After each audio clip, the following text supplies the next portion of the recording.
A lot of people go, okay, well, I've been doing this for 6 months and I still don't see any results, so it must mean the social media doesn't work. No, social media does work, and it's especially important for you when you want to scale your business bigger, especially if you have online courses, for example. It's the only way that you can do this.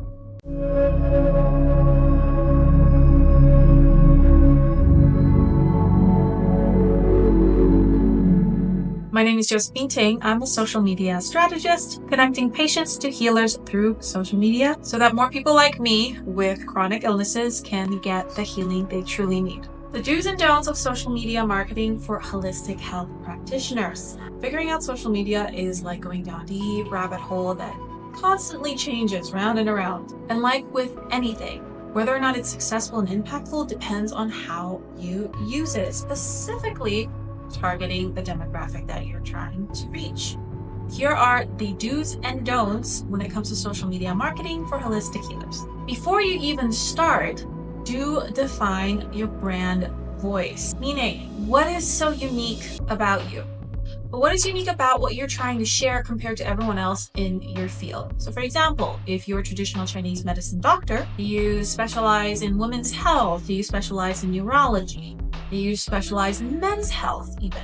And within that specific field, once you know what that is, you will then know who your audience is, the kind of patients that you want to be reaching out to, and the kind of brand voice that is most appropriate for them. So for example, if you're targeting women in their 20s, they want to get facelifts from acupuncture, and it's all about beauty, then your content when you're crafting it, and if you're talking on video, wouldn't sound overly complicated. It wouldn't be overly medical based, because then that would be a little bit too boring, right? Or too heavy, or too irrelevant. So figuring out your brand voice is very, very important because it's the language that allows you to connect with the patients that you're looking for. Second do is definitely prioritize engagement. Engagement means that you're putting out content that inspires a conversation, and you're actually going to other people's accounts and commenting, liking it, engaging with people, and you're not just trying to shove your content down everyone's faces, quite frankly, by posting as frequently as possible. Those days are gone. It's still very important on the algorithm to have consistent posting, but it's not about the frequency of posting anymore. It is about whether or not you can foster that connection, whether or not someone is looking at your post and then they're commenting on it. They feel so inspired that they are sharing it with someone else. They're liking it. They feel like your message resonates with them somehow. That is one of the most important components to whether or not your social media strategy is effective. Number 3, do use storytelling. People love stories, especially when it comes to the holistic health industry. Just because in today's day and age, and myself included, people are having really major health problems, especially in America. And especially after COVID, trying to have connection became really difficult. People have been spending more time on social media trying to re-engage and reconnect in many ways. So, do storytelling. Share your story and why you became a practitioner. Share stories about your clients' testimonials, what they've been going through, what treatment they received, and how that changed their life. And more often than not, you'll find that people follow you and engage with your content because your story resonates with them. Number 4, do diversify your content. So have a little bit of everything. If you want to have an effective social media strategy, you have to have different types of content. You can't just only have quotes, for example, only have storytelling, for example, only have service promotions, for example. Again, the audience is constantly trying to find connections, and human beings are multidimensional. Sometimes people want to see your behind the scenes. Sometimes people want to see your story. Sometimes people want to see your treatment program. Sometimes they just want to see you talk and engage with you and ask some questions and have you answer them. So always diversify your content, and through time, you'll also see what are the type of content that people are most interested in, and you can go from there to refine it further. Number 5, definitely monitor your analytics and adapt. So like the last point, every end of the month, you can go back to your analytics to see the type of content that people are most interested in. And then you will start to see a trend when it comes to a topic that they're most interested in. Do more of that, because that's what people are looking for when they're following you, that they're most interested in, that perhaps gives them most benefit in their lives. Oftentimes that looks like quick tips and very quick problem solving for them. Like if you have a migraine, press on this acupressure, something like that tends to be very, very popular. Remember, when it comes to social media, it's not just about what you want people to see about you, majority about what people want to see that you can offer. Definitely monitor your analytics every end of the month. See what people are most interested in and put more content based on those topics by adapting. And here are the things to not do. Number one, do not over promote. I understand you have a service, you have a course or a program, some kind of product, and the whole point of you being on social media is so that you get more clients and you earn more money.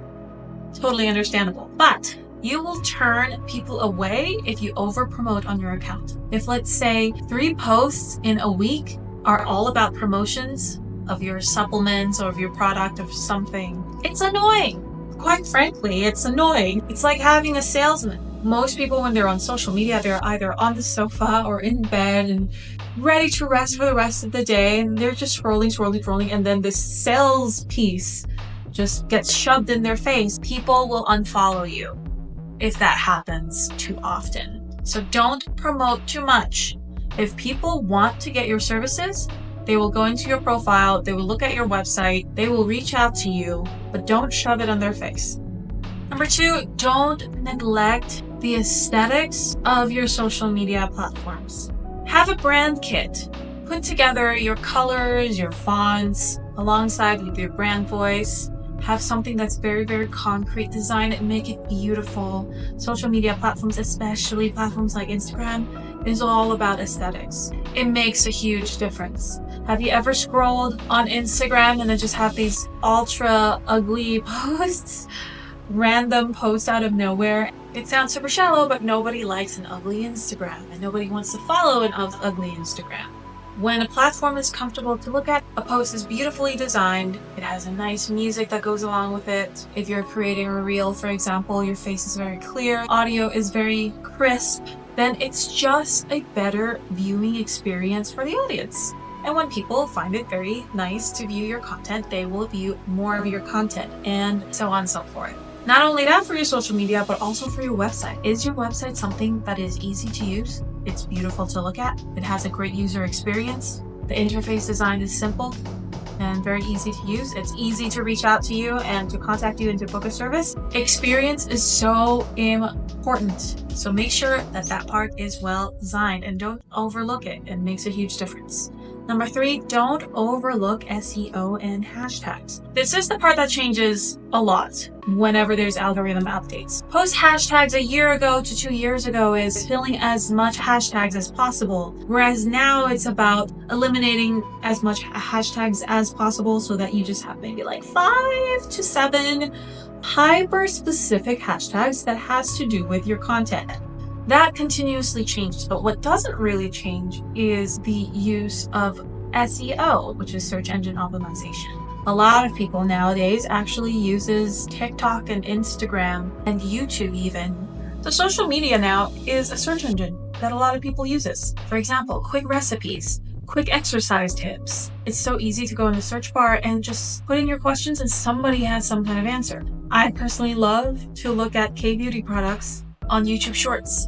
I personally love to look at exercise tips on YouTube Shorts. So in your post, in your captions, make sure to write down exactly what this video is about or give more details on it because it helps for the search engine to find your post to show people when they type in a certain keyword. Last but not least, don't be discouraged by slow growth. Social media takes time. It's not something where you jump on, you post for a month, and then ta-da, you have all these new clients. That's impossible. Social media is its own beast, if you may. Its own world where you're building your business on there, where the demographic that you're able to reach is much, much, much bigger, but it takes time and consistency for your business to grow. Like in real life, like in social media. It's the same thing. Honestly, it's not that different. It's just one is virtual and one is in real life.